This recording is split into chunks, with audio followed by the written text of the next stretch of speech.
بسم اللہ الرحمن الرحیم۔ محترم ناظرین، آج ہم اس ویڈیو میں ذکر کرنے جا رہے ہیں حرف استفہام لماذا کو۔ حرف استفہام لماذا کو کیسے استعمال کیا جاتا ہے اور اس کا ترجمہ کیا ہوتا ہے، آئیے اس ویڈیو میں ذکر کرتے ہیں۔ میں نے یہاں پر لکھا ہے استعمال لماذا، لماذا کا استعمال، استعمال لماذا، لماذا کا استعمال۔ لماذا کا ترجمہ ہوتا ہے کیوں۔ اردو میں کیوں کا لفظ بولا جاتا ہے، عربی میں لماذا کا لفظ استعمال کیا جاتا ہے۔ کس مقصد کے لیے اس کو استعمال کیا جاتا ہے تو میں یہاں پہ لکھا ہے سبب کو معلوم کرنے کے لیے، سبب یعنی کارن، ریزن، سبب کو معلوم کرنے کے لیے لماذا کا استعمال کرتے ہیں۔ اس کے بعد میں نے جملہ لکھا ہے کیوں وہ عربی سیکھتا ہے، کیوں میں عربی سیکھتا ہوں، کیوں ہم عربی زبان سیکھتے ہیں، کیوں تم عربی زبان سیکھتے ہو۔ تو دیکھیے اس اردو کے جملے میں ہر جملے میں کیوں کا لفظ استعمال کیا گیا ہے کارن معلوم کرنے کے لیے کہ کیوں وہ عربی سیکھتا ہے، اس کی وجہ کیا ہے۔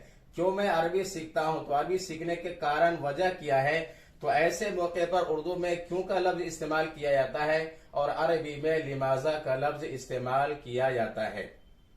تو آئیے اس کی عربی بناتے ہیں، کیوں وہ عربی سیکھتا ہے۔ اس کی عربی ہے لماذا، لماذا ہوا یتعلم العربیہ، لماذا ہوا یتعلم العربیہ، کیوں وہ عربی سیکھتا ہے۔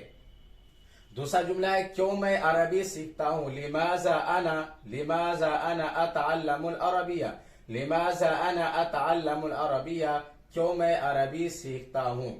تیسرا جملہ ہے کیوں ہم عربی زبان سیکھتے ہیں، تو لماذا نحن نتعلم اللغة العربیہ، لماذا نحن نتعلم اللغة العربیہ، کیوں ہم عربی زبان سیکھتے ہیں۔ چوتھا جملہ ہے کیوں تم عربی زبان سیکھتے ہو، تو اس کے عربی بنائیں گے لماذا انت تتعلم العربیہ، لماذا انت تتعلم اللغة العربیہ، کیوں تم عربی زبان سیکھتے ہو۔ تو ایسے موقع پر جب کارن معلوم کرنا ہو، ریزن معلوم کرنا ہو، تو عربی میں لماذا کا لفظ استعمال کیا جاتا ہے، جیسے کہ میں نے یہاں پر جملوں میں استعمال کیا ہے۔ اگر یہ درس پسند آئے تو لائک کریں، شیئر کریں اور میرے چینل کو سبسکرائب کریں اور بیل آئیکن پر ضرور کلک کر لیں۔ فقط والسلام۔